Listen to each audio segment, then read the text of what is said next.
হঠাৎ করে এত ফুলের মালা নিয়ে আমি কোথায় চললাম সেটা জানতে হলে তোমাদেরকে পুরো ভিডিওটা দেখতে হবে। সকাল সকাল চলে আসছি লাভপুর বাস স্ট্যান্ডে, সেখানে এসে এক কাপ গরম গরম চা খেয়ে বাসে উঠে রওনা দিলাম গন্তব্যে।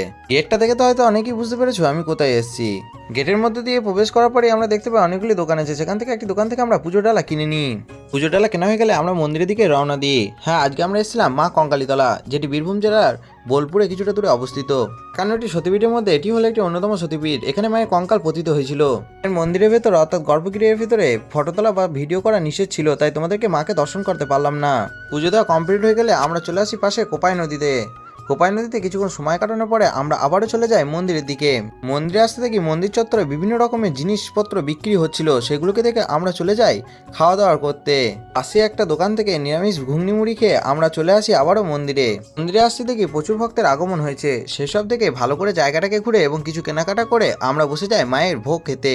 প্রসাদ খাওয়া হয়ে গেলে কিছুক্ষণ বিশ্রাম নিয়ে আমরা আবারও বাড়ির উদ্দেশ্যে রওনা দিই। তো তোমরা কে কে কঙ্কালীতলা গিয়েছিলে সেটা অবশ্যই আমাকে কমেন্ট করে জানিও। আর আজকে ব্লগটি ভালো লাগলে একটি লাইক দিয়ে চ্যানেলটিকে সাবস্ক্রাইব করে দিও।